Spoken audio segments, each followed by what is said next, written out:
Olá, Magda. Boa tarde, tudo bom? Boa tarde, tudo bem? E você? Tudo tranquilo, tudo bem.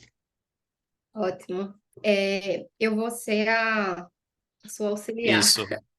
É a líder, não é isso? Olha só, a gente é basicamente a líder do tempo. Eu queria alinhar algumas coisas com você. Em relação à Certo. dinâmica das apresentações, você vai permanecer o sugerido, um artigo, uma discussão, um artigo, uma discussão, ou você prefere fazer de outra forma? O que você recomenda?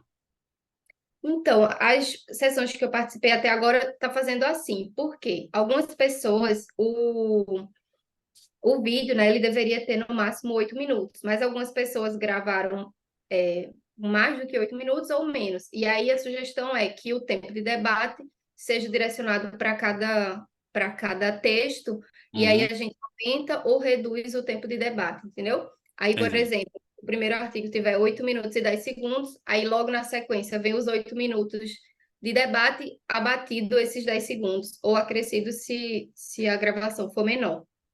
E aí, no final, o tempo restante fica para debate geral. Ok, pode ser assim. Hoje pela manhã, eu não sei se você conhece, estava com Patrícia Campos. Não sei se ela é do Ah, mesmo a programa, gente né? estava ontem estaremos amanhã e estávamos ontem. Sim, daí ela sugeriu que fossem passados os vídeos. A E gente fez depois o assim. debate, Aí né? a gente foi discutindo. é, Eu também acho interessante e eu já vi em outras sessões fazerem assim. Por quê? Porque às vezes, e aconteceu isso na sessão de ontem, os participantes não estarem muito integrados assim com a discussão. E aí acabava que ficava o moderador, o professor, sim, gente, e aí? Aí ele acabou sempre fazendo a mesma pergunta para que houvesse uma discussão, sabe? Então uhum, é uma alternativa também, a gente pode fazer assim, se você preferir, porque aí é um critério seu, sabe? Como você decidir, a gente segue. certo. Então acho que a gente pode seguir nessa sistemática de apresentar os Pronto. vídeos, né? E E depois. depois. Isso. Olá, Ângela, boa tarde, tudo bom? Boa tarde. Eu sou a suplente, só para avisar que eu tô aqui. Qualquer coisa é Ok, só chamar. tranquilo, Tá bem, obrigado. obrigada. Aí eu fico aí pelo menos uma meia hora aí, se tiver tudo certo, já. Tá ok, tranquilo. Hoje eu estive hoje pela manhã, foi tudo tranquilo também, tá tudo correndo muito bem. Até agora tá correndo tudo bem. O que eu fui suplente ontem à tarde, eu não sei por quê, mas o computador do moderador e da debatedora tava muito devagar. A coincidências, né? Poxa, Aí eles não estavam conseguindo projetar. Aí, entendi. aí foi bom, né? Ter suplente e tal, pra gente. Aí um Isso, projeta enquanto o outro fica lá vendo o que tá acontecendo. exato. Torcer para que ocorra tudo Né? bem. A Isso, primeira eu já vez Tranquilo. e eu certo. sou assim, eu testo 1000 vezes. Eu já Hum. testei 1000 vezes. Eu tomo nota de várias coisas assim para não esquecer e já Boa. deixei todos os vídeos aqui abertos, porque aí já estão todos carregados, sabe? Que bom. É, eu faço isso também. Faço isso também. Boa, Porque assim, excelente. em relação à tecnologia, né, a gente sempre fica inseguro em relação à internet e tal, Isso. mas até agora tá indo tudo bem. Que bom. Vamos esperar aí das 3 horas. Nossa, mas eu não vou no CMEAD virtual presencial desde 2019.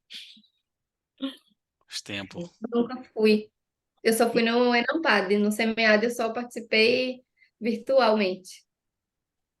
É Aí Nossa, que sou do coincide também com muito próximo do pandemia. Clave, com o Clave que é da FGV São Hum, Paulo, que é em outubro. Inclusive o SEMEAD ficou agora para novembro, porque no início, não no início, né? Mas ali 2016, 2017, era muito próximo do período em que era o Clave. Aí hum. ficavam, a gente tem que sempre que escolher, mas agora fica melhor, né?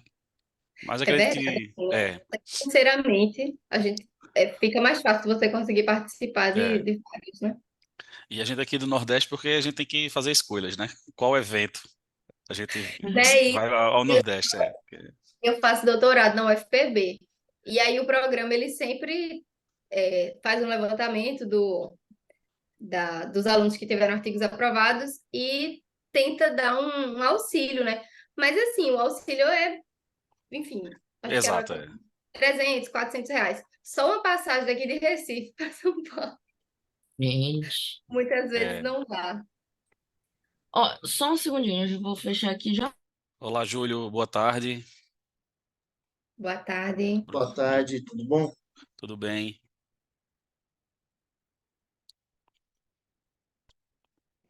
Você é de Campina Grande, né? A professora Isso, Edivan, isso. Campina Grande, terra do cidade. maior e melhor São João do mundo. É verdade. Não, na minha turma, na UFPB, tem muita gente do Ceará. É, inclusive, todo mundo fica rindo. Metade da UFPB tá virando cearense. E o resto é misturado. Aí tinha gente lá de Campina Grande e tinha um menino de Caruaru. E aí toda a aula sempre surgia essa. E Essa aí discussão. essa discussão. E teve, inclusive, ele fez um caso para ensino na disciplina do professor Anielson. Não sei se você conhece. Sim, conheço, conheço, E conheço. aí ele foi sobre isso, falando do São João, né? E aí ele, Campina e gente, Caruaru. É, olha, tô aqui só pra gente fazer as pazes e resolver esse dilema. é uma batalha histórica.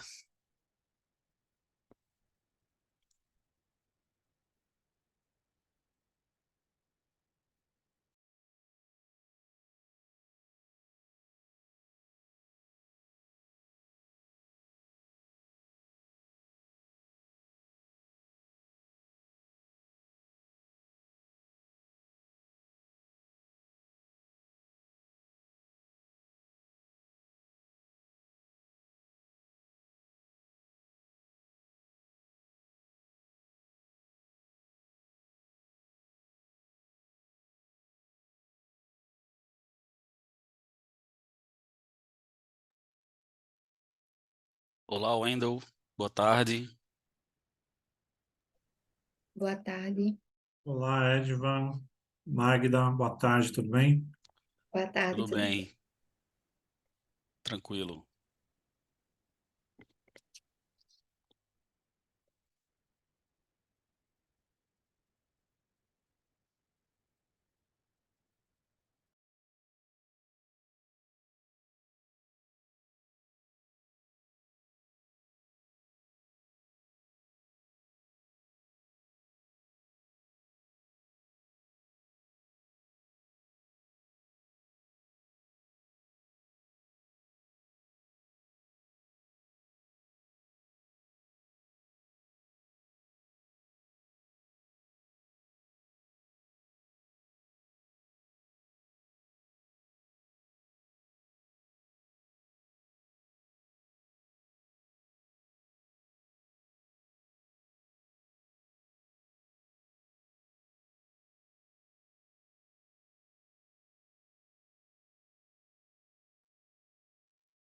Ana Carolina, boa tarde, tudo bom?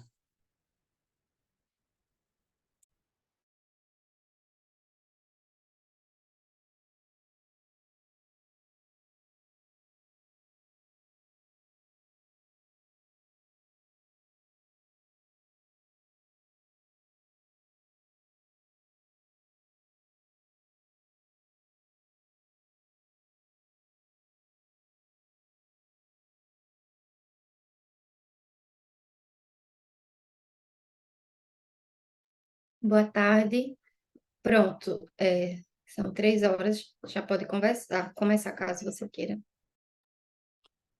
Ok, Magda, obrigado. Olá, pessoal, mais uma vez, muito boa tarde. Vamos dar início à sessão online 04, tá? Na área de marketing, mais especificamente redes sociais, mediadas, ambientes e dispositivos digitais. Eu sou o professor Edvan Aguiar, sou vinculado à unidade acadêmica de administração e contabilidade da Universidade Federal de Campina Grande. Vou atuar aqui como moderador e contar com o apoio da Magda e da Ângela, as líderes da sessão, tá?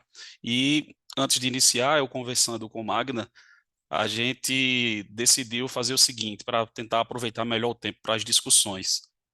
Então, inicialmente, a gente vai passar os vídeos em sequência. a apresentação dos textos, e em seguida a gente pontualmente vai discutindo cada um dos trabalhos na ordem que foram apresentados, tá ok?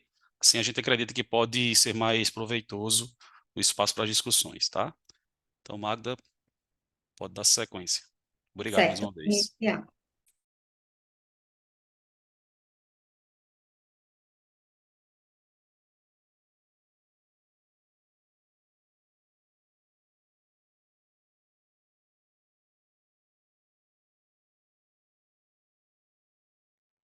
Olá, o título desse artigo é O impacto do boca a boca eletrônico e o on na compra de livros. Esse trabalho é de autoria de Maiara Cavalini Rodrigues, Jorge Bedinelli Rossi e Júlio Carneiro da Cunha. Os dois primeiros autores são da EASH USP e o terceiro autor, que sou eu, que estou aqui apresentando, sou da Universidade 9 de Julho. A agenda para essa apresentação vai passar pelas estruturas do próprio artigo, que passa pela contextualização de objetivo do trabalho, a revisão de literatura, trazendo um modelo de pesquisa hipotético, os métodos empregados, né, especialmente a descrição da coleta de dados, aí, análise de dados, resultados e discussões, e, por fim, com as conclusões do presente artigo. Então, esse trabalho vai se justificar dentro do contexto da existência de comunidades virtuais, né? O que são comunidades virtuais, né? São ambientes eletrônicos, virtuais, digitais, relevantes aí para troca de informações, para conversa entre as pessoas, né? De forma virtual, e que acaba servindo aí de fonte de informação para decisões de compras, né? Então, uma pessoa vai se ligar na opinião da outra, aquela que já teve uma experiência de compra, para tomar sua decisão se ela também vai comprar um produto ou serviço, especialmente quando a gente fala do e-commerce e de compra de produtos online. Aí, tá? Isso porque existe uma intenção natural das pessoas de se educarem, né, de ensinarem, de mostrar para outra pessoa, de transmitir aquilo que você aprendeu e a informação que você tem sobre essas experiências prévias, especialmente no comércio eletrônico. Então, para esse estudo, a gente vai usar a teoria do comportamento planejado, tá? Que já teve muitas aplicações aí para entender o comportamento de compra online. E a gente vai entender como é que essa teoria consegue ser compreendida quando a gente adiciona as questões aí de comunidades virtuais e principalmente desse boca a boca virtual que acontece nessas comunidades. O contexto específico vai ser a compra de livros, porque é um produto homogêneo, ou seja, é um produto que, independente se você compra no online ou no físico, é exatamente o mesmo produto, né? E você tem menor variação de expectativa no produto quando ele chega. Então, por isso que foi a decisão aí de escolher esse produto aí para a pesquisa. Diante disso, o objetivo então desse estudo é verificar o impacto do boca a boca online na compra de livros a partir da teoria do comportamento planejado. Como revisão de literatura, o trabalho se inicia abordando aí o marketing de social media, para fazer as três primeiras hipóteses aí, de entender que as atitudes favoráveis vão afetar positivamente a compra de livros, as mídias online também vão afetar essa atitude aí do consumidor sobre um produto, e as comunidades online também vão impactar a atitude sobre um produto. O segundo bloco da revisão de literatura fala exatamente dos antecedentes aí, do boca a boca eletrônico, né, online. Tá? E basicamente, né, vai servir para elaboração da H4 e H5 do estudo aqui, que é muito de entender que a opinião negativa vai afetar negativamente, então, tanto as questões de norma subjetiva sobre um produto e também as atitudes em relação a esse produto. Ou seja, um produto que tem uma opinião negativa vai afetar pessoas, né, justamente de forma negativa em suas atitudes e também na norma subjetiva sobre esse produto. O terceiro bloco da revisão de literatura é sobre as atitudes e a teoria da ação racional, que serviram de base para a elaboração da H6 e da H7. Tá? Então, é entender justamente que as normas subjetivas vão afetar a compra de livros e que a influência interpessoal normativa que vai servir para propagar esse boca a boca eletrônico vai afetar a norma subjetiva para a compra de livros. O último bloco, então, na revisão de literatura, traz justamente sobre a teoria do comportamento planejado, que foi base para a elaboração da nossa H8 até H11, né? Que é justamente entender que as atitudes, né, em relação ao comportamento, a norma subjetiva e o comportamento, né, percebido, né, o controle comportamental recebido, vão ter influência aí na intenção comportamental e, consequentemente, no comportamento efetivamente, né? Então, aí vem as 4 hipóteses, que as comunidades online impactam na norma subjetiva, né, no produto, a facilidade de aquisição impacta o controle comportamental, o boca a boca eletrônico né, interfere aí, negativamente nos produtos, independente da sua facilidade, né? Principalmente quando esse boca a boca é negativo, né? E a influência interpessoal normativa propaga no boca a boca eletrônico, né, que é propagado aí, afeta o controle comportamental percebido.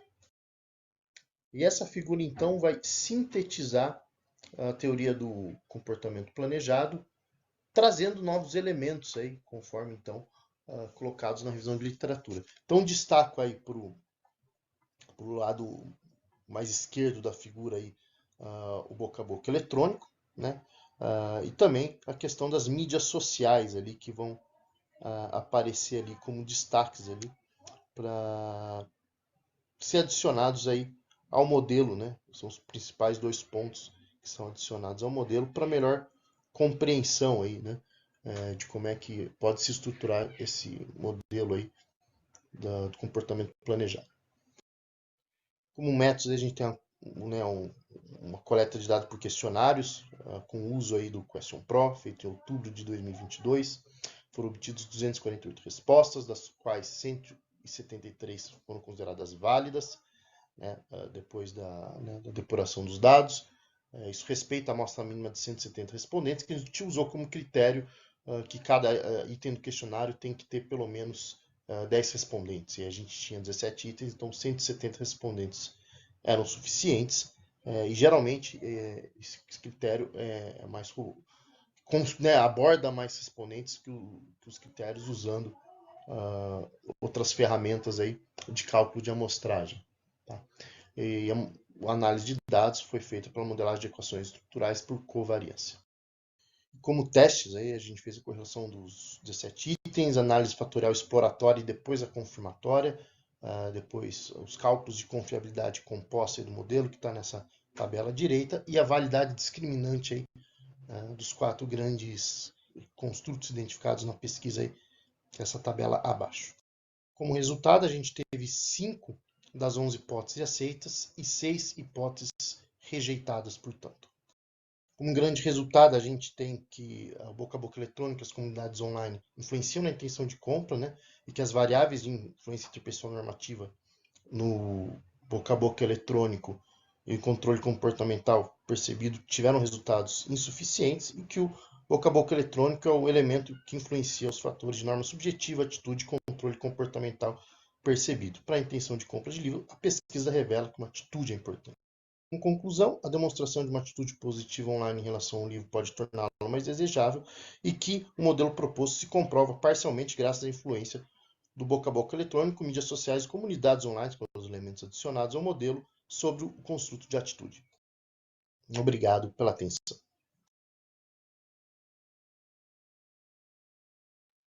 Vou colocar agora o segundo vídeo.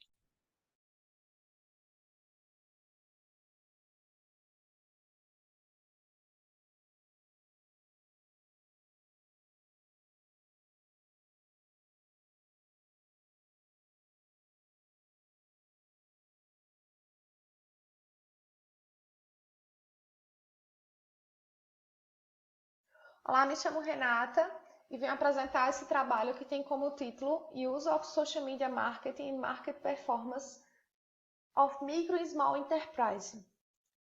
De início, eu vou apresentar um pouco sobre a introdução, sobre a temática, que traz que o Social Media Marketing ele tem sido um objeto de estudo investigado com relação às vantagens, às barreiras e os benefícios que essa ferramenta traz, que existe um crescente interesse, tanto por parte dos acadêmicos como por parte dos praticantes, pelas empresas nos últimos anos, devido à sua facilidade, à agilidade, à utilidade em si da ferramenta e até com relação ao baixo custo. O uso desse social media marketing, ele traz alguns benefícios, né, como a informação rápida, o alcance de novos clientes, o melhor relacionamento e o melhor engajamento, mas em contrapartida também existem algumas barreiras que estão associadas a essa ferramenta, que podem estar geralmente associadas ao tempo, à qualidade, à qualificação profissional e ao dinheiro. Mas a gente consegue perceber que o uso do social media marketing como uma ferramenta de marketing, ela tem sido crescente pelas mais variadas empresas e que aí sugere vantagens, benefícios e que, apesar de ter algumas barreiras, entende que ela traz resultados positivos. Com relação a alguns autores, ele traz que os empreendedores, ao fazer uso efetivo dessa ferramenta, podem aumentar os questionamentos se essas atividades de social media marketing eles podem afetar, de fato, o desempenho mercadológico dessas empresas. Principalmente no contexto de micro e pequenas empresas, porque ainda são poucos os trabalhos que discutem a efetividade do uso dessa ferramenta com relação ao desempenho mercadológico associado a faturamento, a vendas e a clientes. E aí a gente observa que existem diversas variáveis que podem avaliar o impacto nas mídias sociais no desempenho de uma empresa.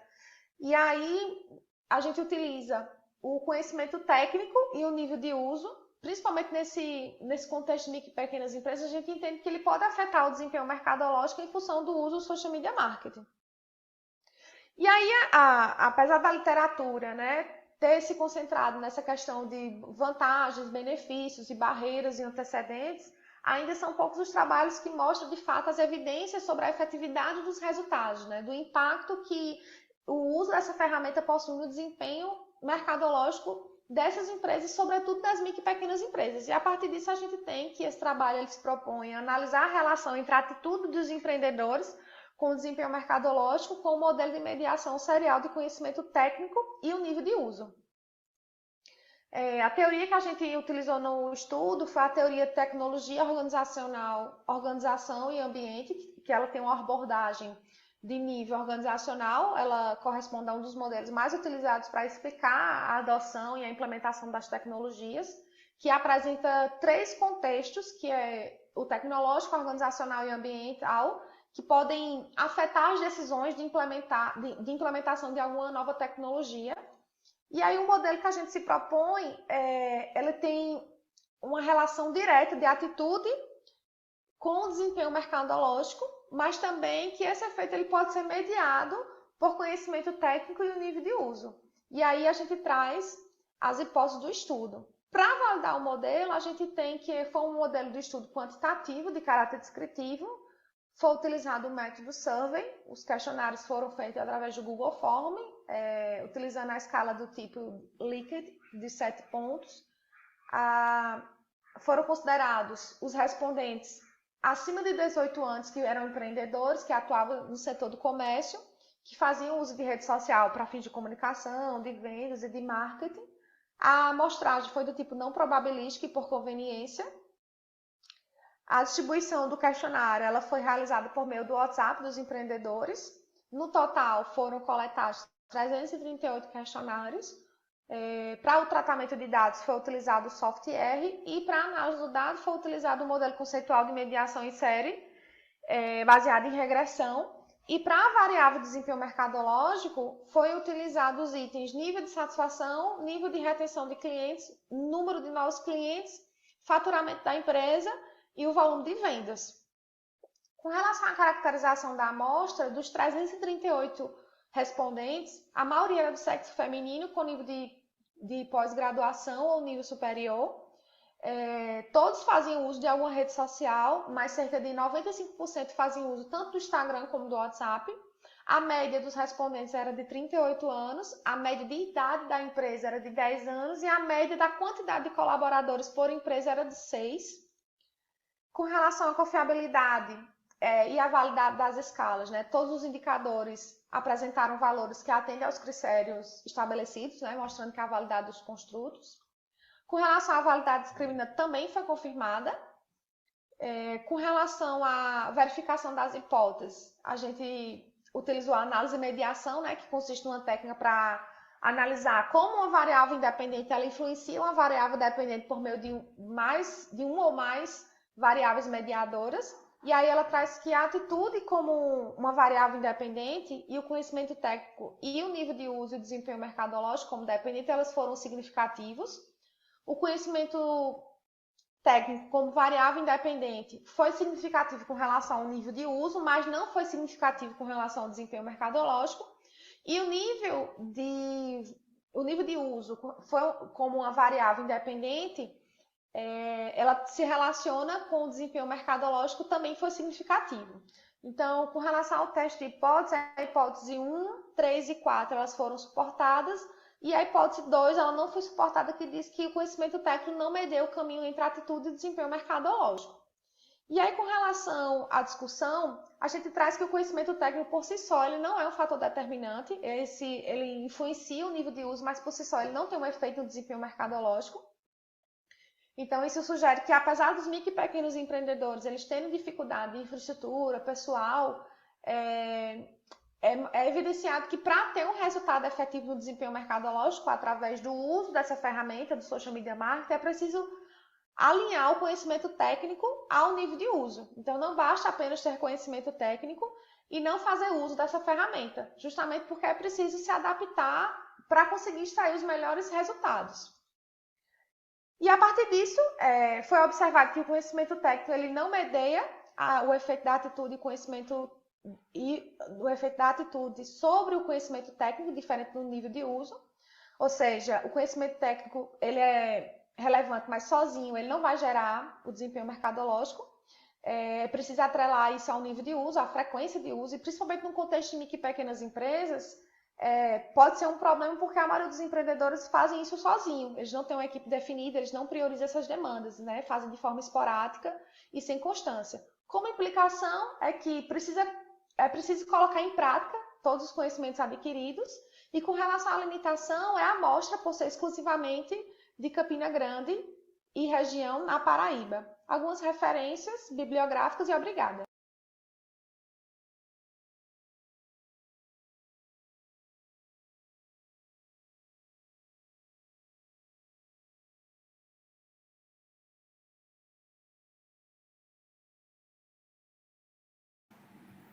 Bom dia, iniciando a apresentação do trabalho SEMEAD 2023, Engagement of Franchise Chains Consumers on Social Networks, the Digital Challenge in the COVID-19 Pandemic.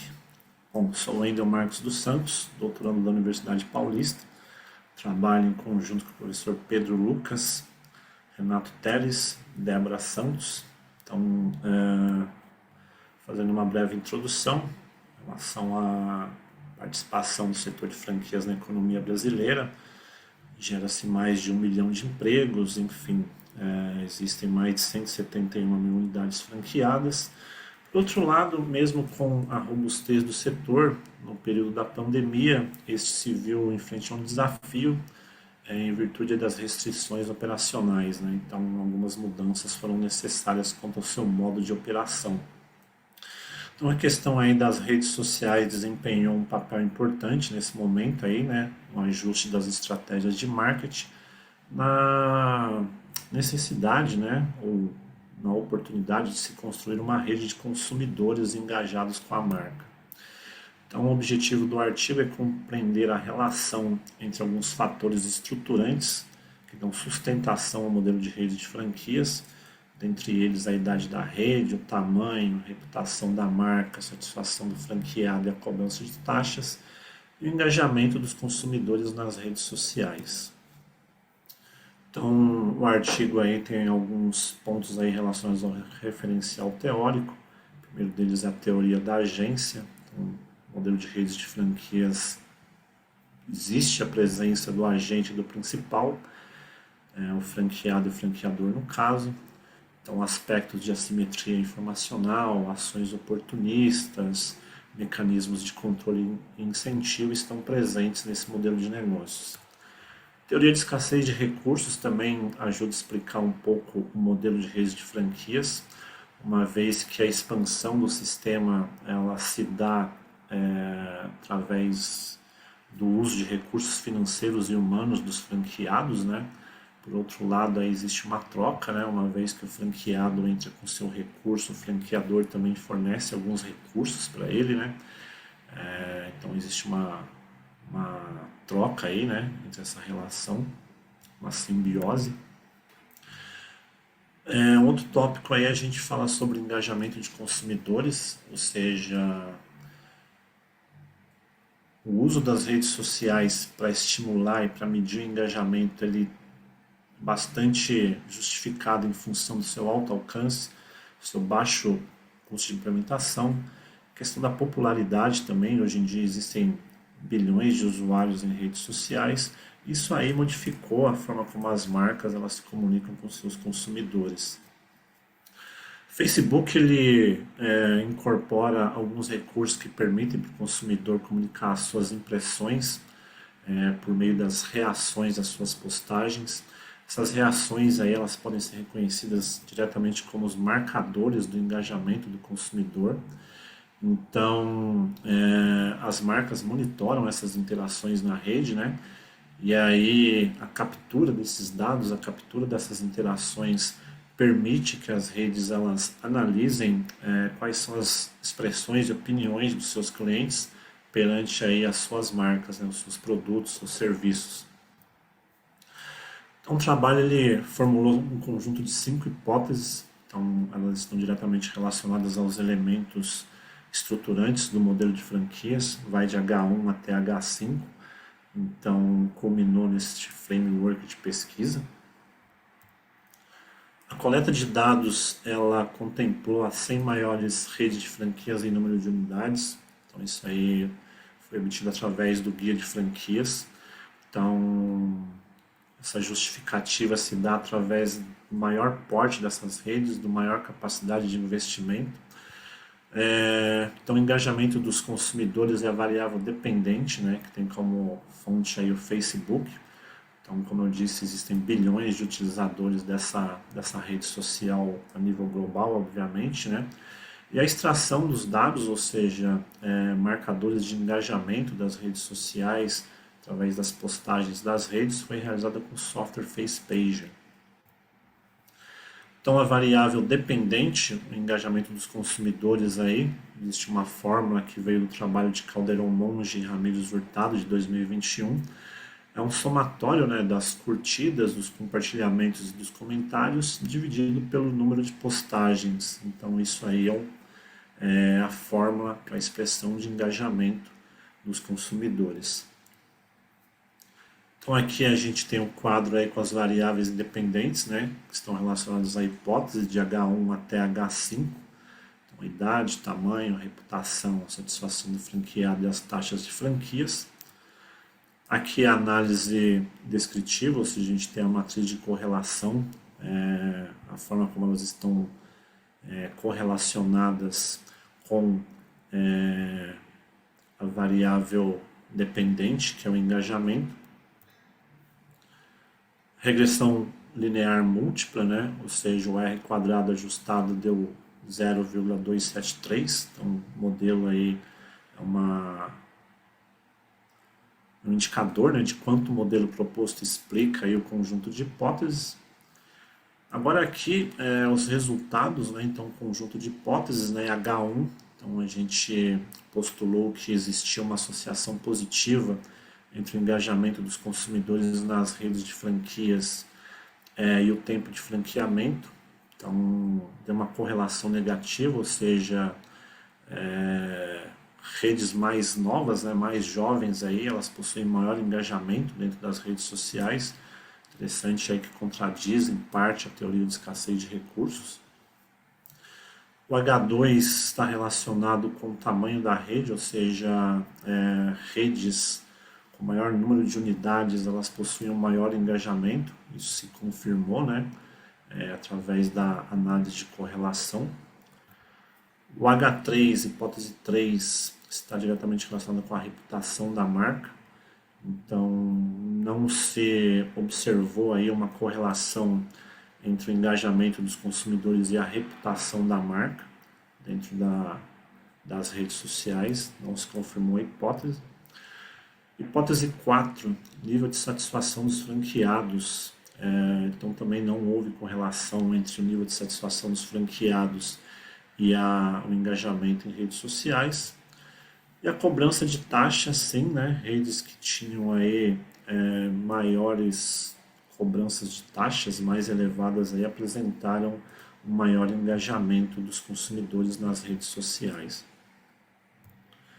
Então, concluindo, né, na perspectiva das redes de franquias, esses indicadores de engajamento, eles podem ser apresentados pelo franqueador, que pode auxiliar aí no processo de geração de valor da marca. Em relação ao relacionamento com os consumidores, é possível identificar aí grupos de consumidores mais envolvidos na marca, podem funcionar aí como um grupo de influenciadores. Existe uma necessidade aí, se evidencia uma necessidade de investir em estratégias de comunicação nas redes sociais, e aí incremento de performance, de intenções de compra, de divulgação espontânea da marca também podem ser obtidos através do engajamento. As contribuições teóricas aí estão diretamente relacionadas aos aspectos da teoria da agência, da teoria da escassez de recursos, do engajamento, período da pandemia de Covid-19 também, e o aspecto das redes sociais. Contribuições gerenciais também, né? Aumento do engajamento dos consumidores, compreensão do período do comportamento de compra, prospecção de novos franqueados. Algumas referências bibliográficas, muito obrigado. Agradecendo também a CAPES, através do Código de Financiamento 001, que foi o apoio neste trabalho.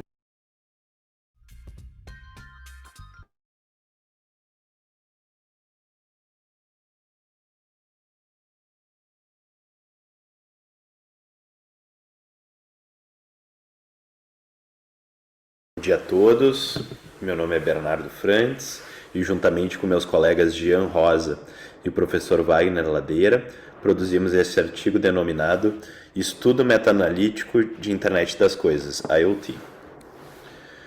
O IoT é descrito como uma rede de dispositivos que utiliza sensores e atuadores para conectar coisas e operá-las.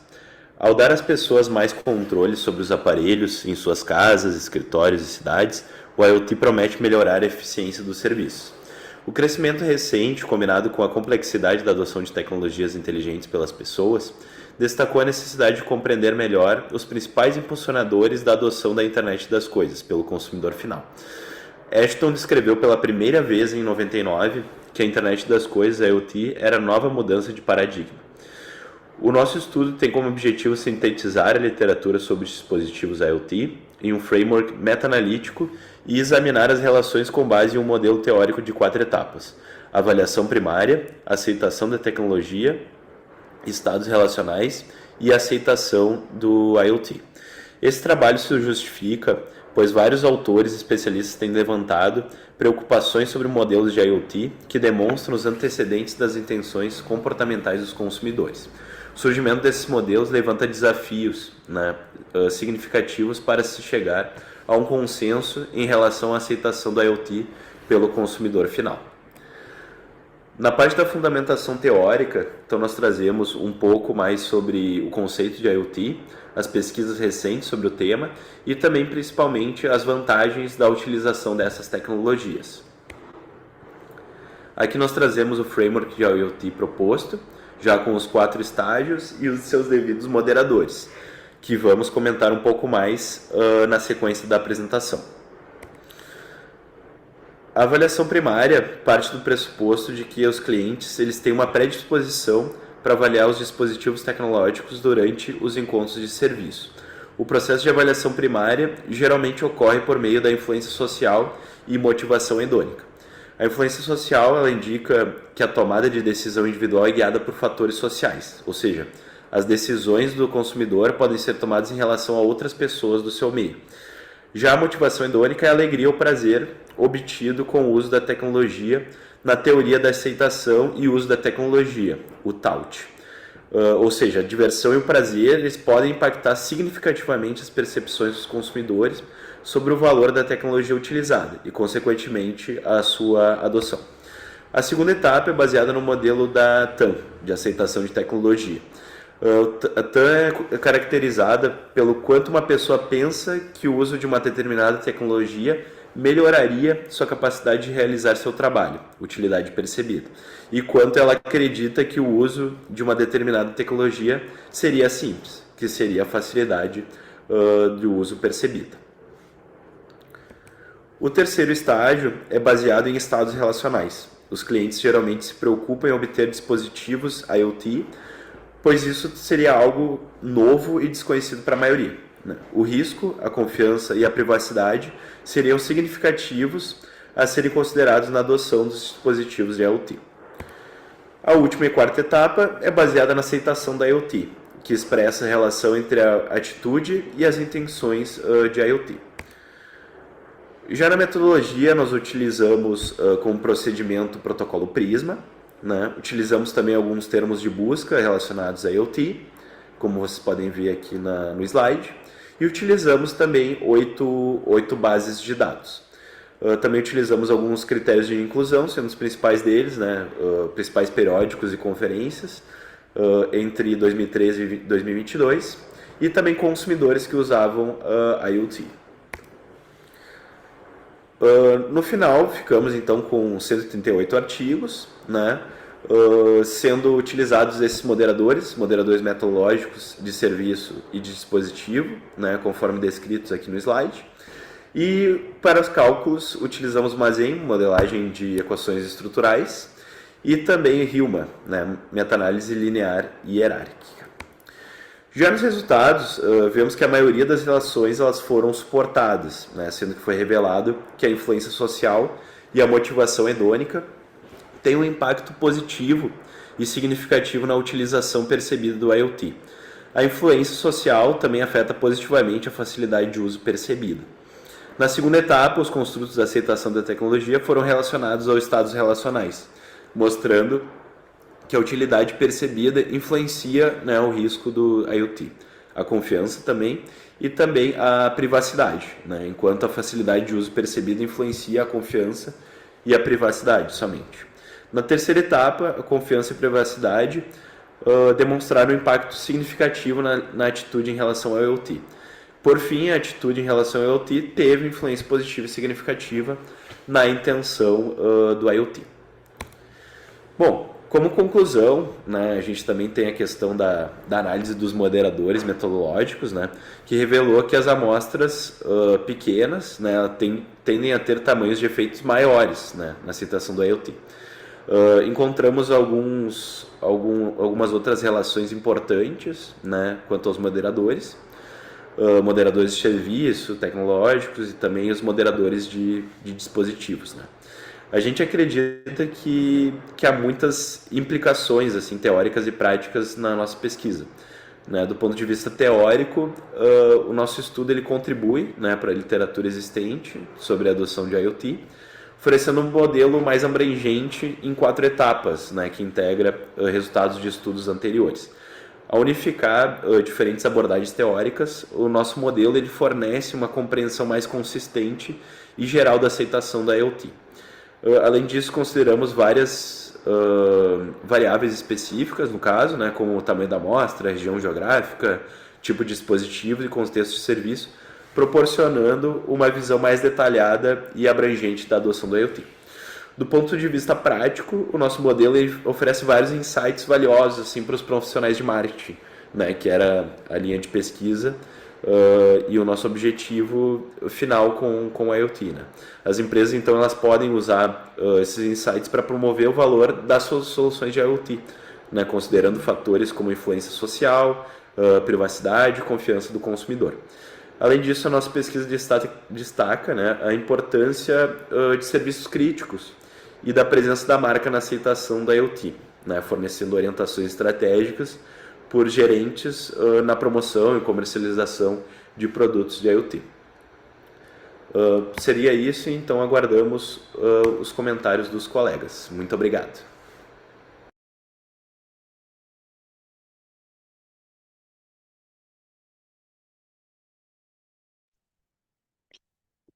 Ok, pessoal, então a gente vai dar sequência e a gente vai discutir os textos na ordem em que eles foram, né, apresentados aí pelos colegas.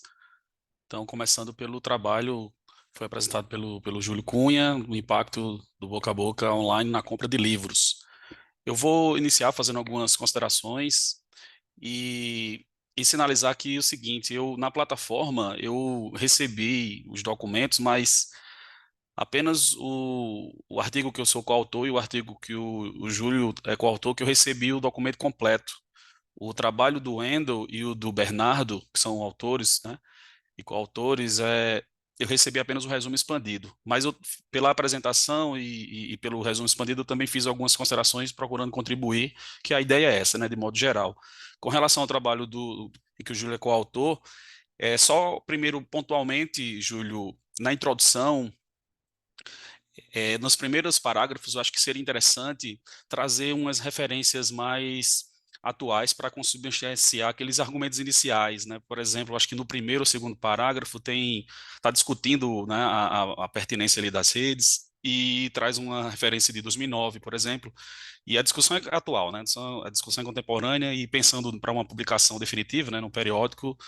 Então, acho que é interessante trazer algo mais atual, que naturalmente tem, né? Nós, inclusive, eu acho que esse ano, foi ano passado, a revista da Administração Contemporânea, a RAC, ela publicou ou lançou uma chamada específica sobre marketing digital, mídias digitais e comportamento do consumidor. Então, certamente já tem, sobretudo no contexto brasileiro, alguns trabalhos que podem, né, fazer parte da revisão de literatura do texto. Um outro ponto ainda na introdução é que eu acho que dá para deixar mais clara a lacuna teórica e prática do trabalho, porque tem um trecho que vocês dizem o seguinte: todavia, ainda que a teoria do comportamento planejado seja uma teoria comumente utilizada nesse contexto de compras online de livros, ainda não se abordou a influência do boca a boca para a intenção de compra desse produto no ambiente online. Isso é um argumento pertinente, mas eu acho que vocês poderiam ir além, tentando sinalizar que a inclusão dessa variável para entender o fenômeno e, sobretudo, as relações que surgem a partir dela acabam, de alguma maneira, contribuindo para apreender ainda mais esse fenômeno. A ideia do que é a variável, o como, né, das relações, para deixar mais amarrada aí a contribuição do trabalho.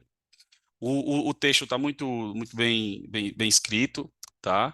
E com relação ao referencial teórico, eu acho que eu reorganizaria a ordem de apresentação das categorias, né, do RT.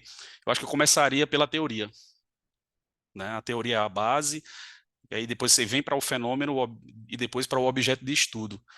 E quando vocês trazem a teoria, talvez seria bom fazer porque são duas teorias muito parecidas, irmãs, né? Teoria da ação racional e teoria do comportamento planejado. Vocês utilizam uma em detrimento da outra.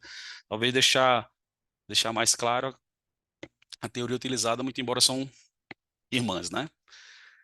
Daí, com relação ao método, há algumas reflexões aqui, no caso, são reflexões, tá? A primeira é, por se tratar de um modelo, vocês têm um modelo, tá? Naturalmente é uma abordagem confirmatória. Eu acho que não haveria necessidade de vocês iniciarem pela análise fatorial exploratória. Acho que vocês já poderiam partir da análise fatorial confirmatória, né? Porque vocês já identificaram os indicadores que formam os respectivos construtos, né? As variáveis latentes, e as relações já foram estabelecidas. Então, acho que já poderia, até por uma questão de espaço, né? Hoje está cada vez mais restrito o espaço dos artigos, já ir direto para a confirmatória. Na tabela de validade discriminante, eu fico um pouco confusa, porque na diagonal, todos os valores estão igual a 1.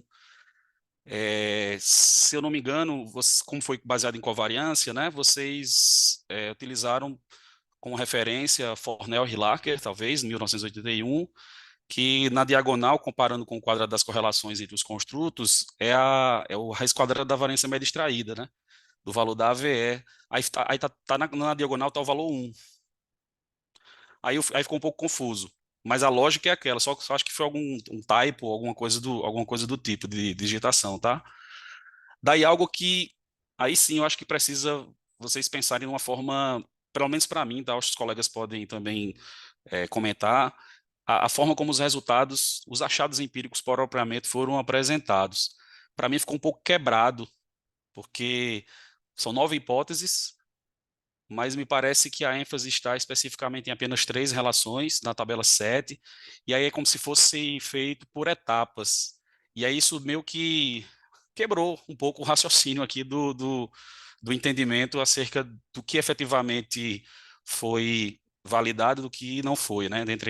Praticamente foi meio a meio, né? As hipóteses suportadas e das não suportadas a partir dos dados, tá? E uma questão que eu acho que apesar de vocês terem colocado perguntas filtros, eu fiquei me perguntando o seguinte: é, essa temática de vocês está voltando com força, né? Ali, anos 2008, 2009, né, o professor Mazon, com o professor Dolac, eles publicaram um trabalho na RAI sobre comunidades de marca, e agora está cada vez mais em evidência essa temática. E eu fiquei me perguntando se uma pergunta filtro se participa de alguma comunidade, né, de leitores, fosse uma pergunta interessante ou não, tá? Porque aquela pergunta de se leu, né, algum livro nos últimos X dias, seria interessante ou suficiente para fazer esse filtro, porque geralmente o que a gente entende de comunidades de marca é que já há uma predisposição a o boca a boca ser positivo, né? E aí algo que talvez pudesse ser discutido nos achados. Mas em linhas gerais é isso. Vocês têm bastante resultados, e é uma categoria interessante e vale a pena talvez fazer um estudo comparativo com outro segmento, se para deixar mais robusto talvez, e uma análise de invariância para comparar só na categoria livros, né? Essas relações foram suportadas e essas não. Na categoria jogos, por exemplo, né? E que pode inclusive associar isso com variáveis do tipo idade, gênero, né? Outras questões. Em linhas gerais, essas seriam as minhas considerações, Júlio. Se quiser comentar, fica à vontade. Então, antes de mais nada, oficialmente aí, boa tarde aí para todo mundo, Edivan. Tá? Então, começar, antes de mais nada, Edivan, acho que agradecendo, né, cara? Acho que tem aqui um esforço seu, né, de não só de leitura, mas de trazer pontos de colaboração, de ajudar, né, cara? Isso eu acho que, de novo, é o que faz o Congresso ter valor, é o que faz o que a gente vem aqui levar alguma coisa legal para de volta aí para o grupo, né? Então, só tenho a agradecer pela sua generosidade. Eu sei, já conheço suas avaliações, sei que você é um excelente avaliador, enfim, já até pela Remark, então já conheço um pouco o seu trabalho. Eu acho que ele só se confirma aqui, né? Então, agradeço. Antes de mais nada, começar agradecendo, tá? Anotei tudo enquanto você falava, né? Tentei pegar tudo aqui de anotação. Eu acho que tem, enfim, você não tem muito o que discutir do ponto de vista tem ou não tem razão. Acho que eu concordo com todos os pontos que você coloca aqui. Gosto da ideia de outras categorias, né? Por quê? Porque acho que, claro, né, quando a gente vai especialmente testar teoria do comportamento planejado, óbvio que tem produtos que vão ser mais previsíveis, talvez, não sei se é essa palavra, né? Mas vão ter valores, ou talvez, né, ou resultados, melhor dizendo, um pouco mais previsíveis. Gosto da ideia de trazer alguma coisa diferente, porque livro é legal a gente estudar livro em e-commerce porque ele tem, né, uma menor variação de expectativa, né? Que é o que você espera quando você compra e o que chega na tua casa. Então a gente tenta de algum jeito controlar a variável do produto aí, né? Então, geralmente livro CD, pena que ninguém mais compra CD, mas era uma boa na época também a gente fazia de CD, né? Muito tempo atrás, né? Condenando a idade absurda aqui, né? E aí eu acho que a ideia do livro é essa. E sim, se a gente botar um outro produto, talvez a gente consiga justamente, né, tentar trabalhar um pouco com isso, né? Por exemplo, roupa. Tem um negócio que você compra na internet, você não sabe que vai vir a roupa, né? Lembra quando começou a Shopee, quando começou a Wish, que todo mundo zoava das roupas que comprava, chegava outra, por exemplo. Então, isso acaba, acho que, criando discussões interessantes, né? Se essa expectativa, né, esse delta do que você espera e do que vem, tem a ver. E eu acho que sim, deve ter sim, cara. Então, por um lado, esse cuidado que a gente tem de não trazer muita variação para o produto, por outro lado, acho que pode trazer uma boa ideia de coisa que pode ter feito, né?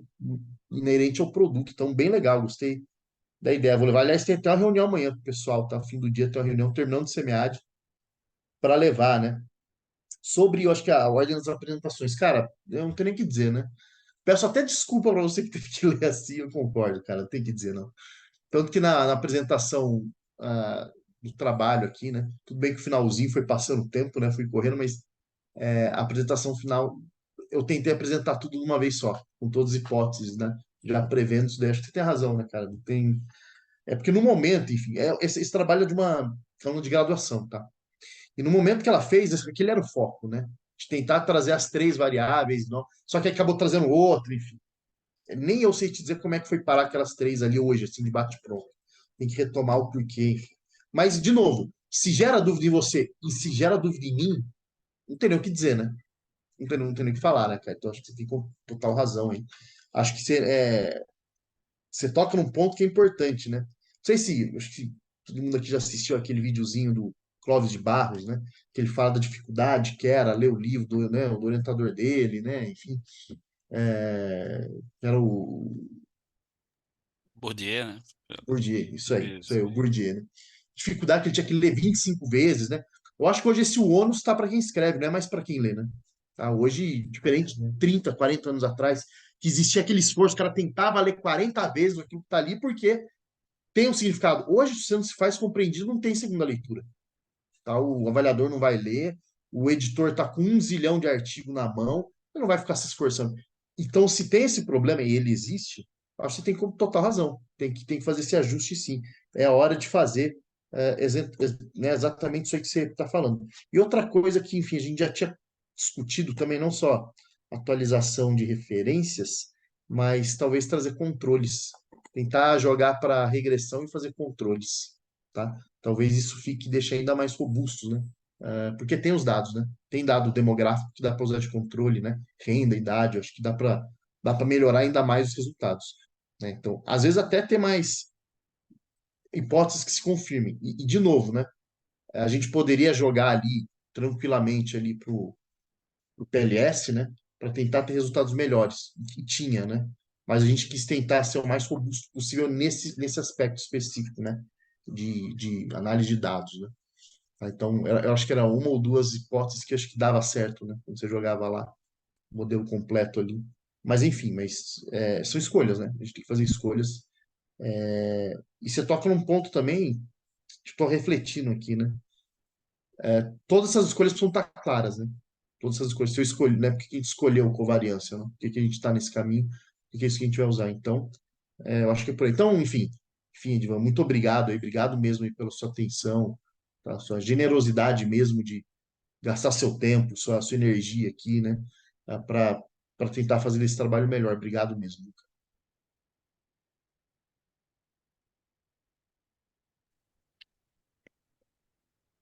A ideia é essa, né, Júlio? A gente colaborar, né? E assim a gente fortalece, né, a produção científica em administração no Brasil, né? De fato, a ideia realmente é sempre poder colaborar. O pensamento sempre é esse. E eu fico também agradecido pelo feedback do feedback, tá? O Wendel, o Bernardo, Ana Carolina, o Felipe, teriam alguma consideração a fazer? Fiquem à vontade, tá?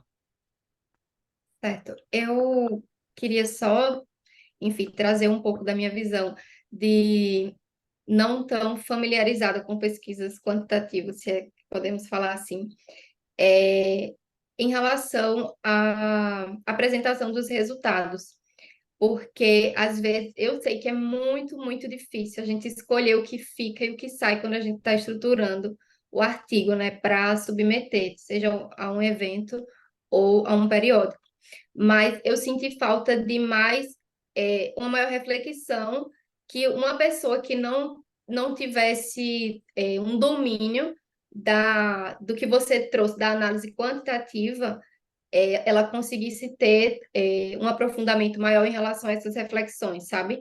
Mas, assim, uma coisa que eu trago em relação a todos os artigos é a presença desse posicionamento teórico bem definido, bem delimitado. Isso é uma coisa que tem sido, enfim, apontado, assim, né, criticamente. Eu tenho observado, assim, nos últimos anos e tenho percebido que isso tem evoluído muito.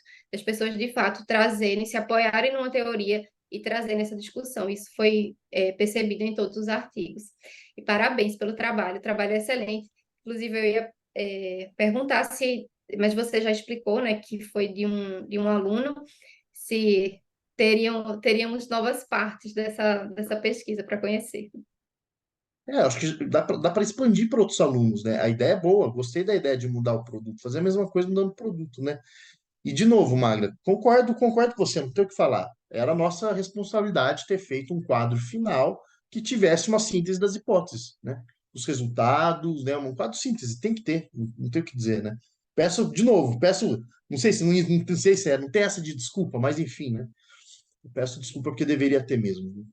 Tinha que ter, vocês têm razão, não tem nem o que dizer. Vocês têm razão, sim. E obrigado mesmo pela atenção. E também ressaltar que é um trabalho de graduação, né? Então, isso aí já vê, inclusive, o potencial aí, né, das meninas, Alunas, né? Pois é, então, muito bom mesmo.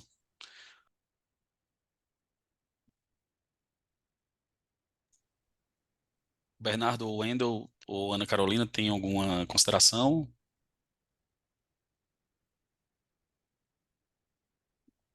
Então, acho que a gente pode passar. Ah, pode falar, Wendel, fica à vontade.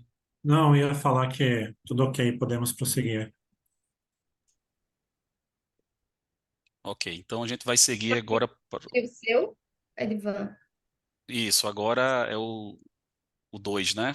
Foi em coautoria com Renata Gouveia. Então fiquem à vontade aí para fazerem as considerações também. Bom, trazendo aqui as minhas singelas e humildes contribuições. Eu adorei o artigo, a temática das mídias sociais é algo que eu aprecio bastante.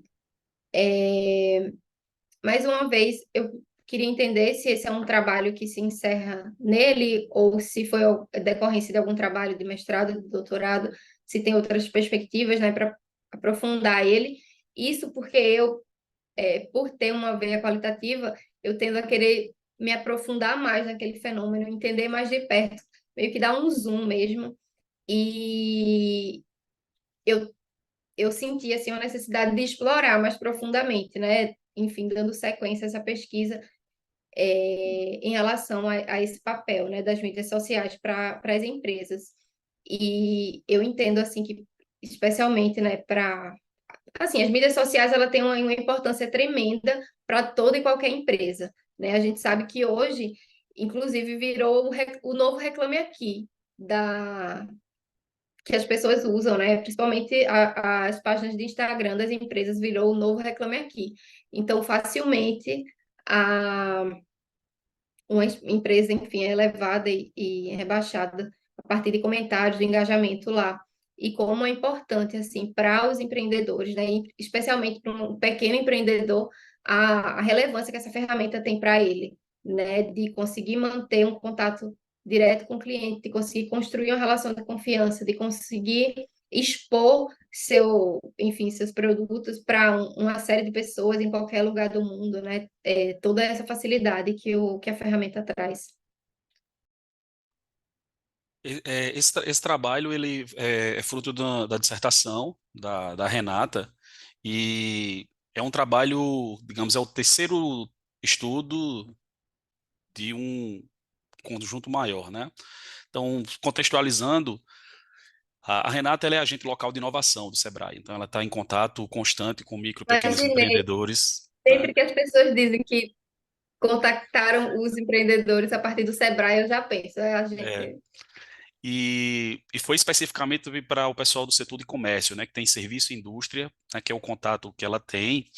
E inicialmente teve um estudo inicial de abordagem qualitativa, um caráter exploratório, para identificar as barreiras e os facilitadores, né, e as barreiras para a adoção de social media marketing na perspectiva dos micro e pequenos empreendedores. E aí, a partir desse estudo qualitativo, foi o estudo 1, que inclusive foi apresentado no CLAVE agora no finalzinho de outubro. Aí a gente levantou mais dois outros estudos.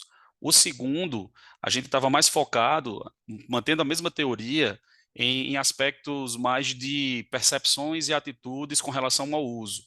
E nesse terceiro, a gente se inspirou, inclusive, num trabalho de 2020, publicado na Remark, que tem como variável dependente desempenho mercadológico. Porque aí, o que é que a gente começou a refletir? Que, por exemplo, a teoria do comportamento planejado, teoria da aceitação e uso de tecnologia, o TLT, né, algumas das teorias que foram aqui nos trabalhos, né, utilizadas, ainda que sinalize o comportamento, aí na perspectiva empresarial, a gente percebe que tem muito mais de mensurar a intenção, percepção, atitude, e não o desempenho em si, né? Porque uma coisa é a gente dizer, ó, eu percebo como positivo, eu percebo que tem um baixo custo para utilizar essas ferramentas, que a curva de aprendizagem não tão dolorosa, etc. Não tem muitas barreiras, mas isso se reflete efetivamente em desempenho mercadológico, em mais clientes, mais vendas, tá? Daí, com base nesse artigo de 2020, Silva e colegas, se eu não me engano, foi na Remark, a gente só, então vamos agora ampliar o escopo do modelo, partindo agora das atitudes e percepções na direção com o desempenho. E aí a vantagem foi que ela, pelo acesso aos micro e pequenos empreendedores, né, vinculados ao Sebrae, um dos critérios é que participaram das ações do Sebrae, a gente conseguiu uns resultados interessantes. E o trabalho teve esse objetivo de tentar entender em que medida e até que ponto o conhecimento técnico por si só ele gera desempenho mercadológico usando as redes. E a gente observou que não necessariamente. Ou seja, não adianta você ter conhecimento técnico, ter curso, formação em social media, mas se você não utiliza e não faz uso da ferramenta com uma certa frequência, você não vai ter essas respostas em termos de engajamento. Até porque os algoritmos, inclusive, eles demandam que a gente esteja, né, constantemente postando, né, seja no Instagram, seja o YouTube, seja o Facebook, né. Então, o trabalho, Magda, foi fruto de uma pesquisa mais ampla. Esse foi o terceiro estudo da dissertação dela.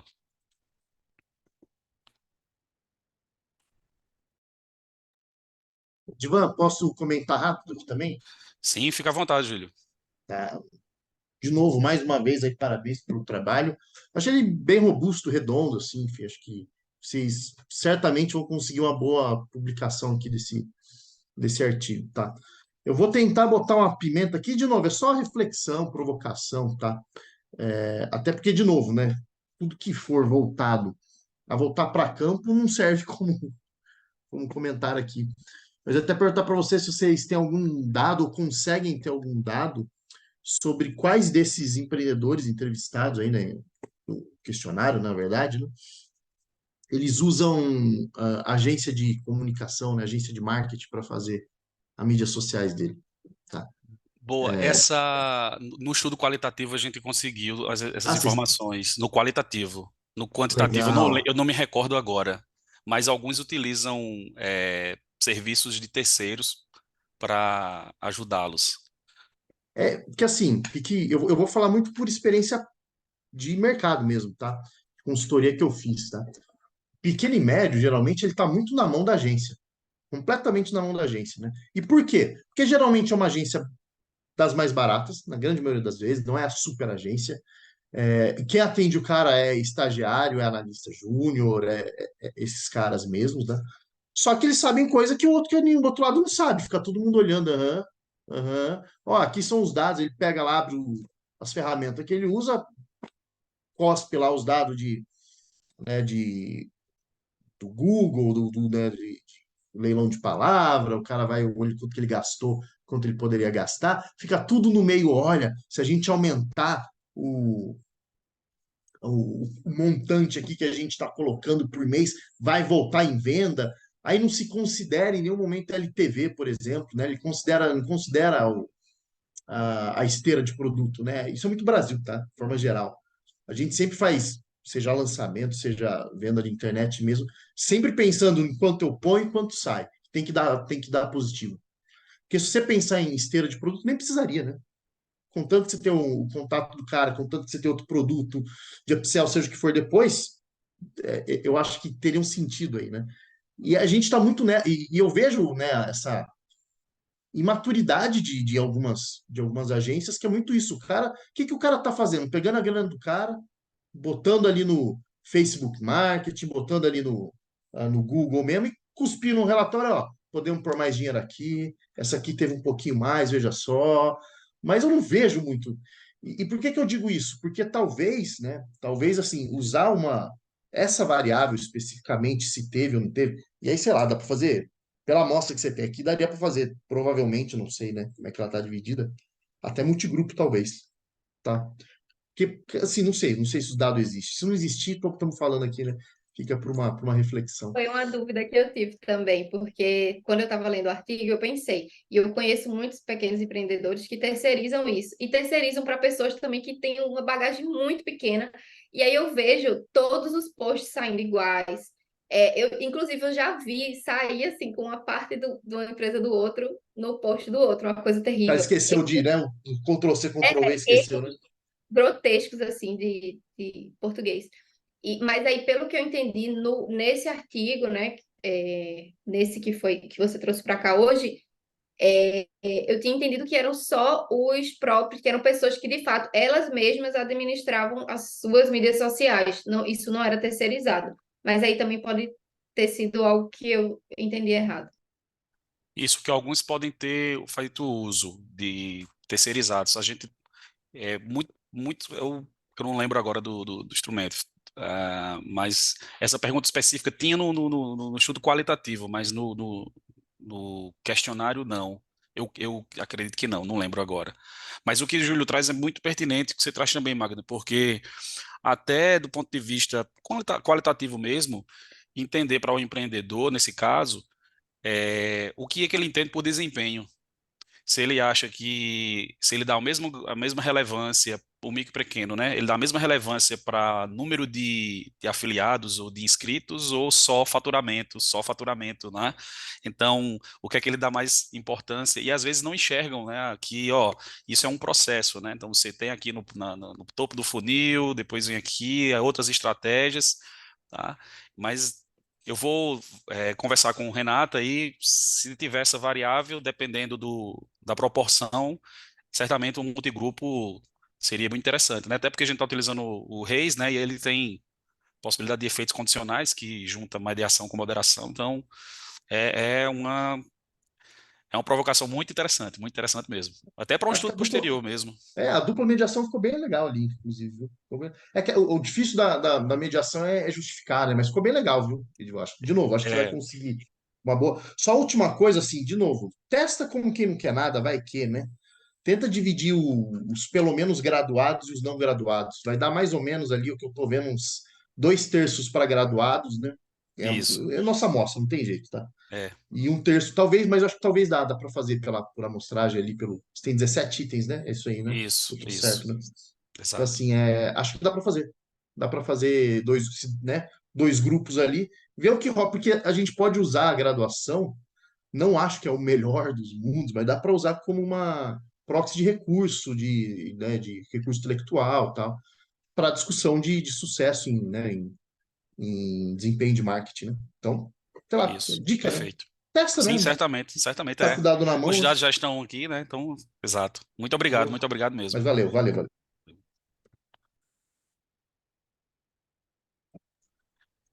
Magda, a gente pode seguir para o terceiro texto, não é isso? É o texto do Wendell, Franchise Consumers on Social Network, não é isso? Então, alguém gostaria de iniciar as considerações? Eu, eu, como eu sinalizei anteriormente, eu só recebi o resumo expandido, mas eu tenho algumas considerações aqui, Wendell, baseado na leitura do resumo, mas também nos dados que foram expostos na tua apresentação, né, no vídeo. É, se você depois, né, poderia explicar melhor esse processo de coleta e organização dos dados, né? Foi a FacePager, eu confesso que eu não conhecia essa ferramenta, esse software, tá?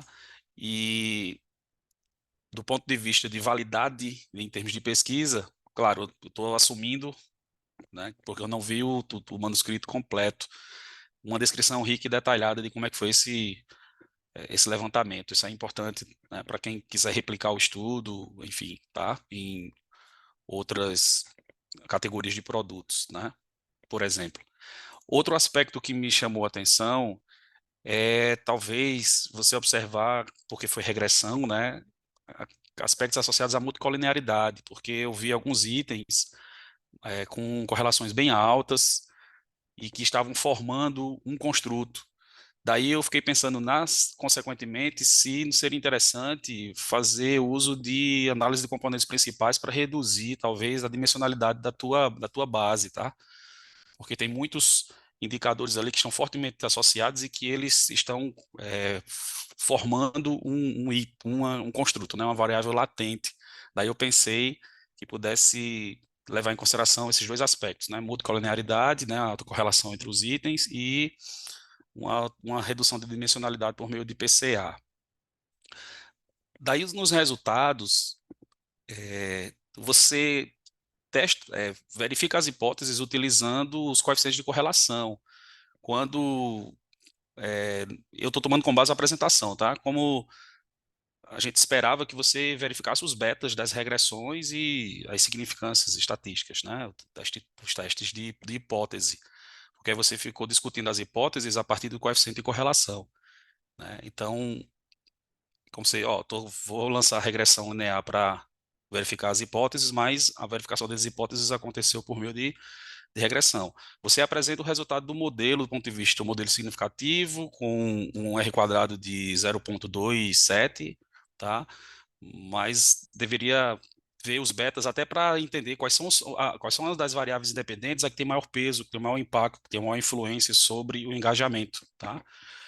Muito bom você ter utilizado um critério validado, né, para estabelecer a variável dependente, né, as curtidas, né, os comentários, os compartilhamentos dividido pelo número de postagens, isso é validado, né, não tirou da sua cabeça, né, dos colegas, tá? E ainda com relação à regressão, das 4 variáveis independentes, elas estão em escalas diferentes, né? E aí, talvez pensar em normalizar os dados, né? Porque tem escalas em anos, está numa escala.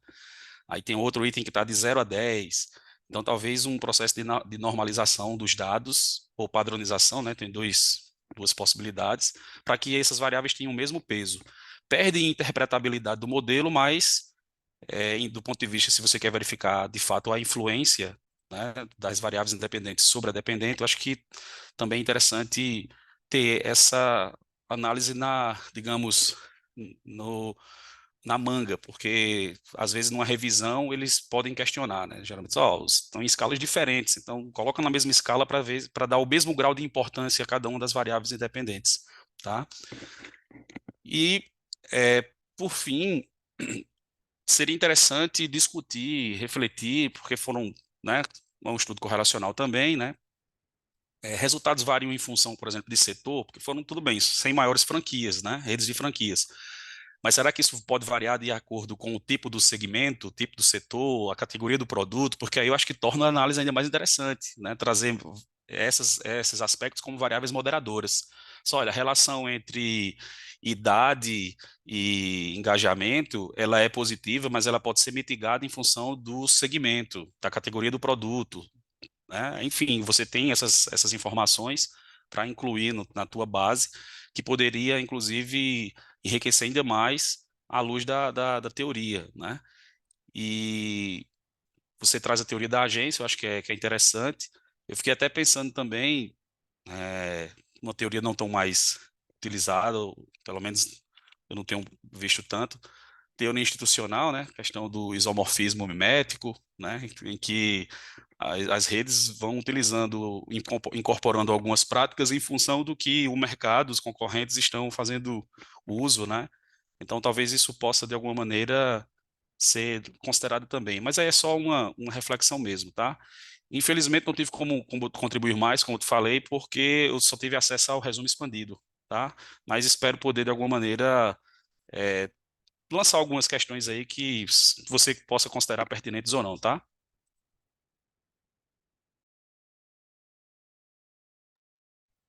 Bom, boa tarde aí, né? Agora ao vivo, né, por assim dizer, que anteriormente foi no vídeo.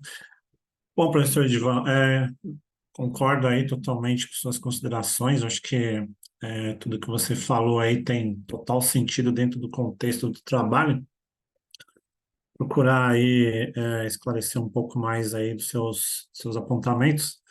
Bom, em primeiro lugar aí relacionado ao motivo aí de só ter ido o resumo do trabalho, né, o resumo expandido aí.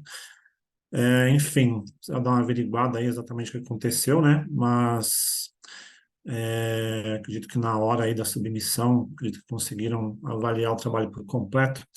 Então, só contextualizando aí, né? Esse trabalho é um trabalho aí fruto da minha dissertação de mestrado, né? Então, aí é um recorte desse trabalho, né? Sobre a sua consideração aí do FacePager, né? É um software, né? Na verdade, é uma API. Ela conversa aí com o Facebook e através dela aí a gente consegue fazer extração desses dados aí de engajamento que são citados na pesquisa. Então, esses dados aí de curtidas, de compartilhamentos, de reações, enfim. Acredito aí que por questões de inteligência de mercado aí, né, que obviamente que os dados que são aí o novo petróleo, né, da era moderna aí, né, onde está toda a riqueza aí do que está acontecendo, essa API ela tem algumas limitações aí, ou seja, a gente não consegue extrair outros dados aí que seriam relevantes também, como por exemplo aí dados demográficos, dados geográficos, a própria questão aí do comentário, que exatamente a pessoa escreveu lá na rede social, existe a limitação de a gente captar esse tipo de dado. Então a gente fica limitado aí ao que a ferramenta nos proporciona, reforça aí que é uma ferramenta gratuita, né? Ou seja, um software de livre uso, né? Não tem pagamento de licença. E aí ele faz essa coleta de dados aí de engajamento, ou seja, você pega e escolhe as redes, né? E faz essa raspagem, né? Essa coleta de dados aí das redes sociais relacionadas ao engajamento. Então, basicamente é dessa forma que esse software FacePager aí ele funciona. Embora ele tenha esse nome aí, né, FacePager, ele consegue fazer raspagem aí de outras redes sociais também, por exemplo, Instagram, YouTube, enfim, meio que basicamente aí é o que a ferramenta proporciona é isso. Em relação às suas outras considerações aí do método estatístico que foi utilizado, concordo também, né? Existem outros métodos mais robustos aí, que poderiam sustentar melhor o modelo que foi construído, não só sustentar melhor, como também permitir que fossem feitas outras posições, né, outras hipóteses aí, extraídos outros resultados diferentes aí. Concordo, realmente, a simples correlação aí, enfim, te dá um resultado, mas eventualmente aí existem métodos mais sofisticados aí que podem trazer mais luz aí para o trabalho. E a última questão aí, você falou aí sobre multissetorial, e aí pegando um pouco no gancho aí, é, o trabalho está avançando agora, né, em cima dessa mesma base de dados aí, para o doutorado agora, e aí a gente está justamente fazendo agora, agrupando, né, em clusters aí. Então, tem um primeiro cluster aí que a gente está analisando, que é somente as redes relacionadas ao setor de alimentação. Então, a gente está excluindo as demais redes aí, ver se aparece uma coisa distinta aí, né, nesse setor de alimentação, uma vez aí que, pensando em franquias, né, talvez sejam os setores mais relevantes aí. Então, a gente isolou os outros setores aí agora, e iniciamos aí, né? Estamos brincando aí, entre aspas, com essa base de dados aí num setor específico.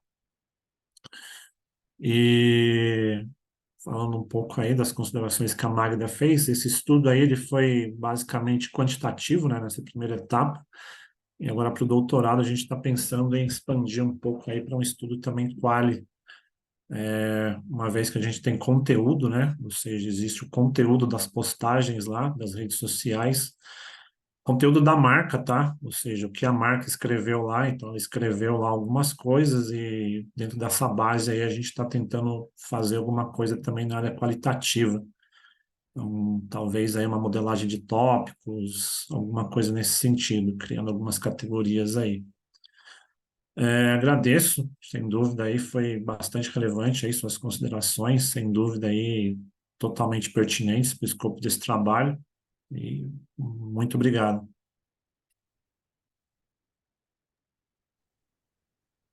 Ok. Alguém tem mais alguma consideração?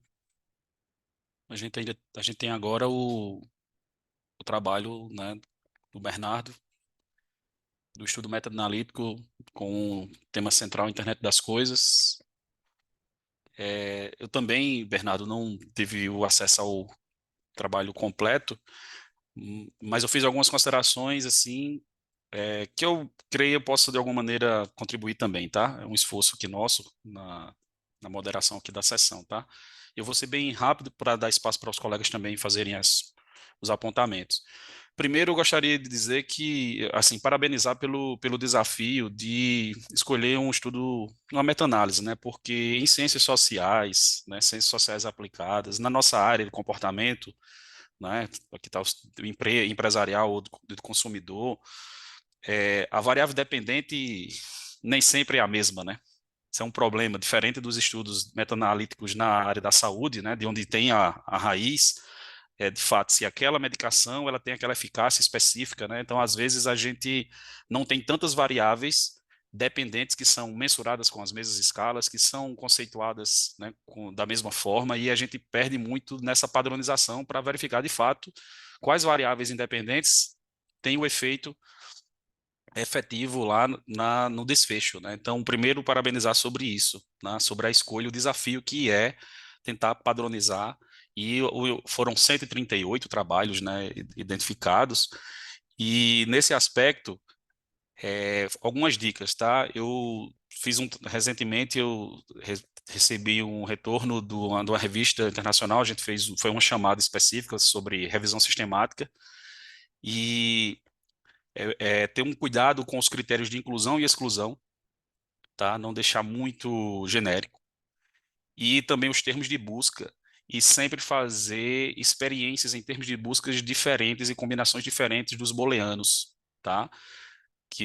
Porque eles sempre vão, sempre não, é uma palavra muito forte, mas eles vão sugerir, pelo menos pela essa experiência, de que você faça uma experimentação com outros termos que eles entendem, eu digo eles, os revisores entendam que poderiam gerar mais ou menos, ou mais focados, ou mais abrangentes, né, temáticas, e aí os termos de inclusão, os critérios de inclusão e exclusão são importantes para esse primeiro filtro, e ter possibilidades de dizer, olha, eu fiz uma busca ampliando, né, ou especificando só para consumidores, né, para contexto de serviços específicos ou de modo mais geral, e precisa ter essa justificativa. Isso precisa estar bem justificado. Imagino que tenha no trabalho, tá? Mas é para chamar a atenção, pensando que, como é algo bastante atual, né, internet das coisas, na perspectiva do consumidor, da aceitação e uso, tá? Inclusive encontrar teorias contemporâneas que possam, inclusive, ser mais adequadas para esse contexto do que as tradicionais, né? O TLT, o TLT2, o próprio TAN, que é a primeira lá do Davis, em 1989, tá? Um outro aspecto é o seguinte, que nessa chamada foi da International Journal of Consumer Studies. O Justin Pohl, que é uma referência na área de revisão sistemática, meta-análise, enfim, ele é o editor dessa chamada específica.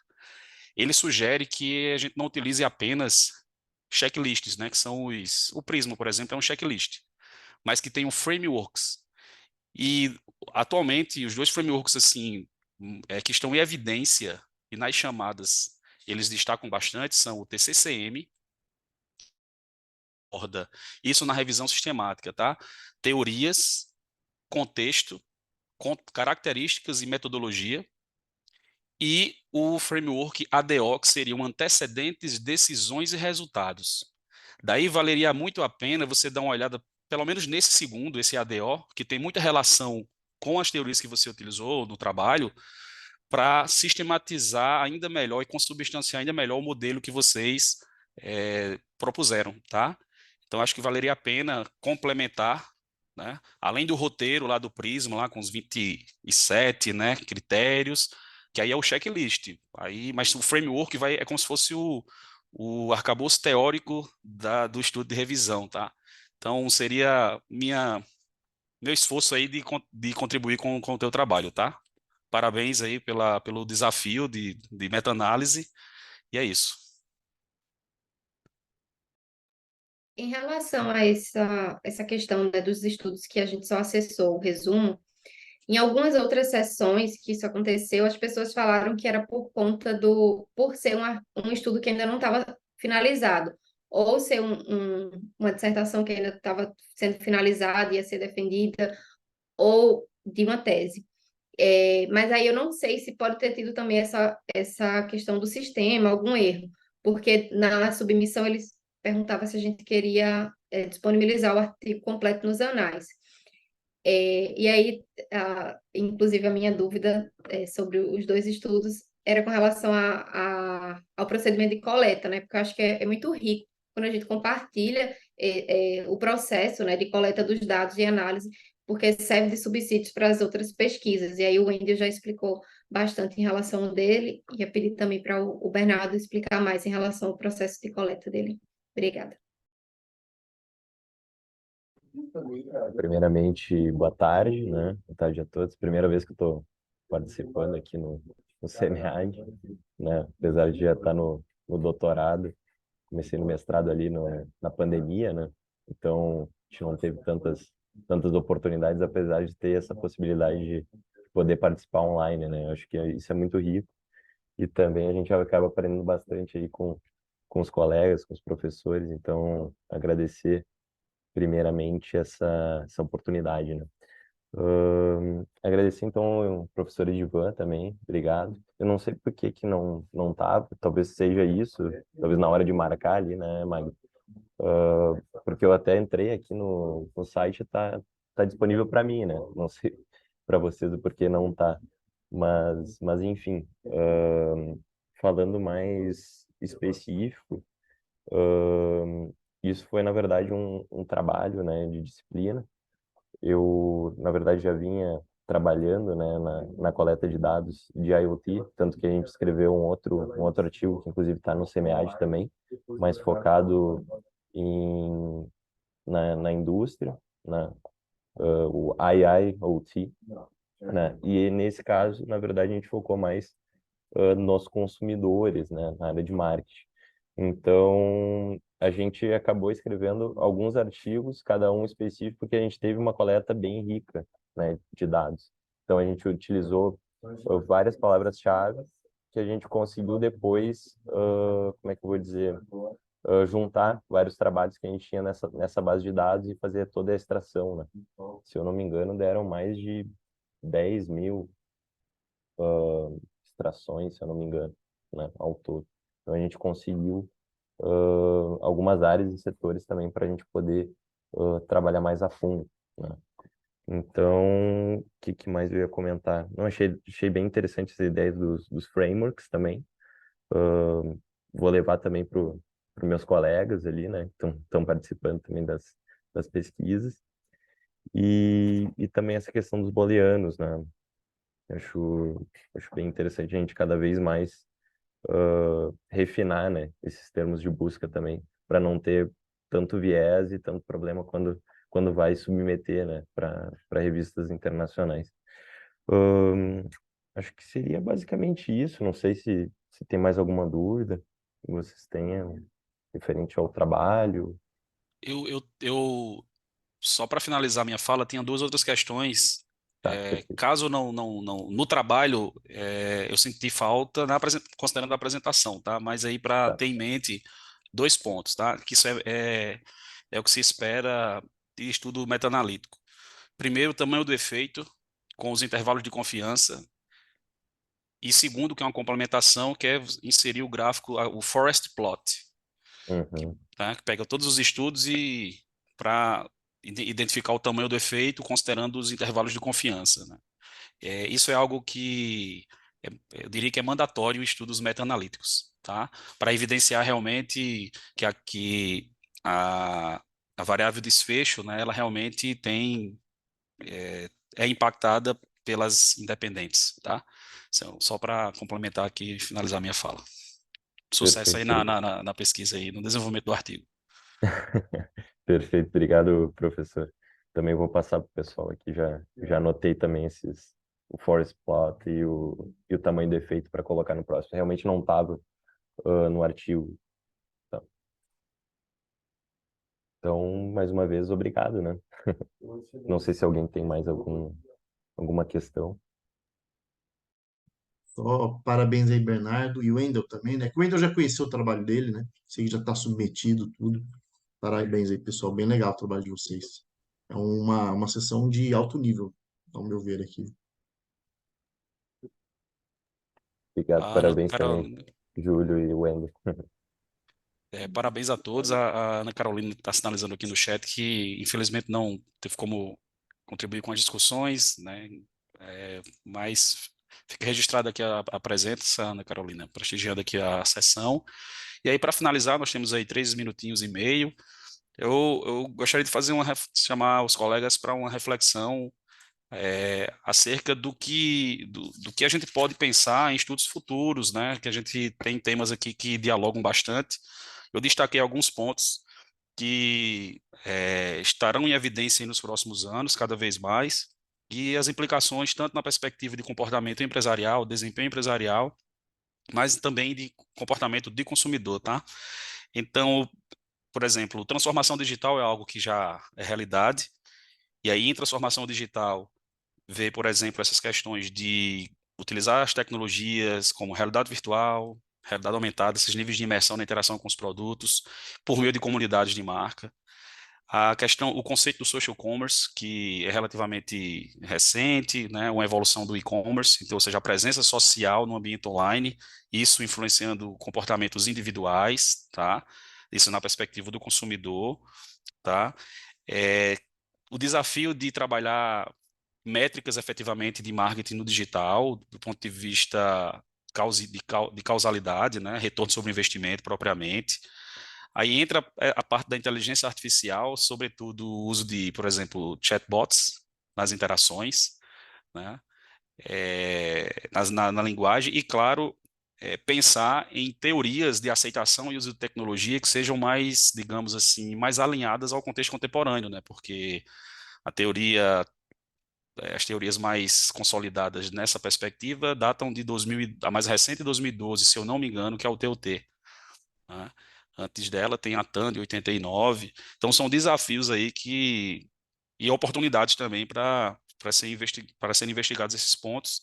E a internet das coisas, naturalmente, é algo a se considerar, sobretudo na perspectiva de aceitação e uso por parte das empresas e também de interação do consumidor com as empresas por meio dessas tecnologias. Em que medida, em que circunstâncias, em que contextos, em que cenários o uso dessa tecnologia realmente é benéfico para a empresa e também para o consumidor, né? Então, acho que esses pontos eles podem de alguma maneira se conectar e fica aí de forma um pouco é, delineada aqui sugestões de temas ainda que soltos para a gente pensar, né? Quem sabe na próxima edição a gente traga algo ainda mais direcionado, né? Para temas que eu entendo que vão permanecer em evidência aí por alguns anos, tá? Essas seriam as minhas considerações finais. Magda, Queria agradecer e parabenizar a todos, em nome do CEMEAD, desejar um excelente término, né, de congresso que já está finalizando amanhã, relembrar para vocês avaliarem a nossa sessão pelo link que a gente colocou no chat, vocês acessam também pelo login do CEMEAD, e agradecer mais uma vez por todas as contribuições, agradecer ao professor Edivan. obrigado pessoal, mais uma vez, Magna, obrigado pelo suporte, obrigado aí pela presença, pessoal, um prazer conhecê-los e até a próxima. Tá? Um abraço aqui de Campina Grande, da Paraíba. Um abraço caloroso de Recife. Tchau. Tchau, Valeu, pessoal. Tchau, tchau. Bom evento para todo mundo. Obrigado, gente. Até mais. até Obrigado, mais, tchau, tchau. tchau.